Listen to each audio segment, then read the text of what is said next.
may I now welcome our good friend, visiting within a few months for the second time, Professor Trevor Hassell, President of the Healthy Caribbean Coalition, and I can safely say my guru in chronic diseases.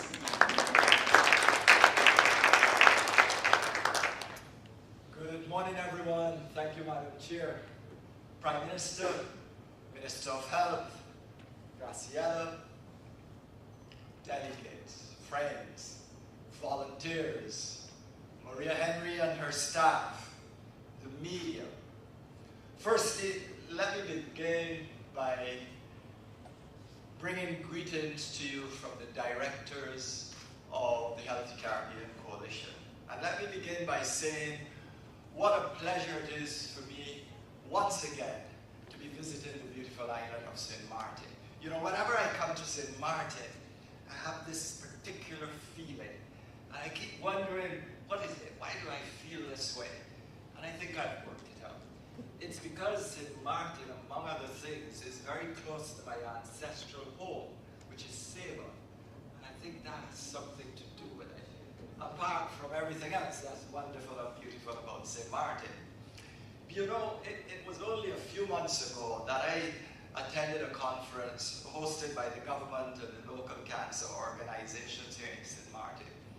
On that occasion, I promised that I would return at the earliest opportunity to host an initiative aimed at contributing to the further development of local cancer organizations. This visit honors that commitment. But the visit does more than that, really. It is aimed at bringing together virtually all cancer organizations in the Caribbean with a view to making them more aware, better trained, and more motivated to embark on cervical cancer advocacy initiatives. You know, it's a remarkable fact that some 20 cancer organizations are represented here today from 16 Caribbean countries. There has never been a coming together of such a large number of Caribbean cancer organizations.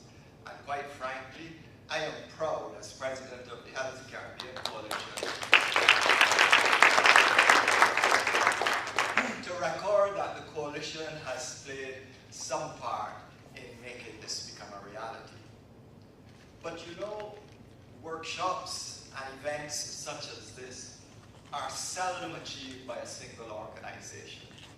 And so I acknowledge the generosity of the government of St. Maarten for having agreed to co-sponsor the workshop and to contribute to it in many ways, too numerous for me to mention.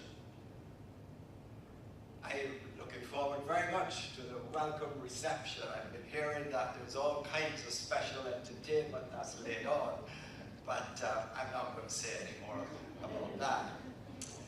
I also wish to pause to recognize and welcome the supporters of this workshop: the American Cancer Society, Health Action Partnership International in the United Kingdom, and GlaxoSmithKline, without whose financial contributions this workshop would not have been possible. Please give them a round of applause.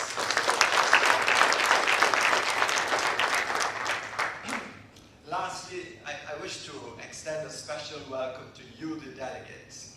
And in doing so, I want to recognize the significant preparatory work that you all have undertaken in advance of this workshop. As a result of your work, we have now got a comprehensive and accurate audit of Caribbean cancer organizations. And you've done better than that. You've also produced an audit of cervical cancer programs in many Caribbean countries. And again, that is deserving of a round of applause because it is significant. The Healthy Caribbean Coalition was founded in 2008 as a direct outcome of the Heads of Government of CARICOM Summit on Chronic Diseases. The coalition, for those of you who are not aware, is a regional alliance or network of health NGOs and other civil society organizations and the private sector. Frankly, it has achieved tremendous success since it was established, and it is recognized internationally as a major instrument for positive change in the Caribbean. The coalition's strategic plan for the next 4 years speaks to 4 major strategic areas. This workshop, in fact, embraces all of those 4 strategic areas. And in case you're wondering what are these strategic areas, just look around the room and you will see what those 4 strategic areas are.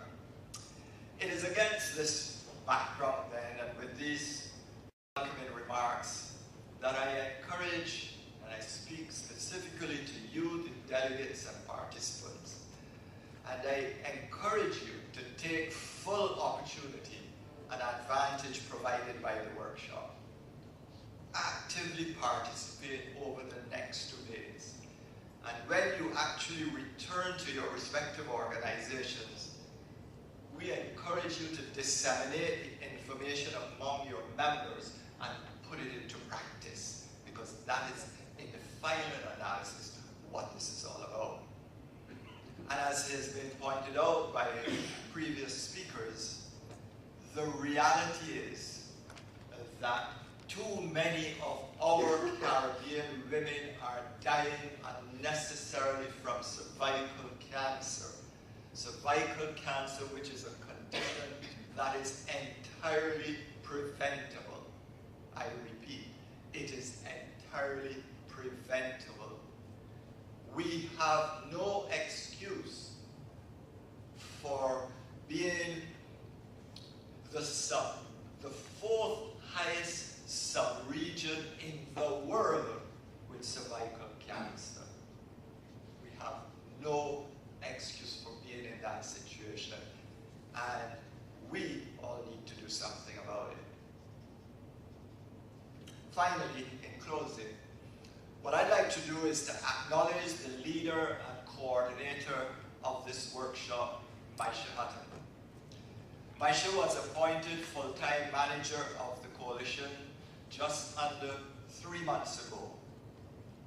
She has put together a truly remarkable program of activities for this workshop. I guarantee you that under her leadership over the next 2 days, you'll be exposed to and you'll be engaged in a truly rewarding set of experiences. I would now like to invite Maisha to stand and be recognized. But before she does so, I can't resist, because this is a very Caribbean audience, and because my good friend and colleague and co-leader, where's she done it, Tamu Davidson, where's Tamu? Anyway, from Jamaica is here. I can't resist by saying about Maisha, as they would say in Jamaica, she's small, but she's talawa, which means that she's small, but she's very powerful. Maisha.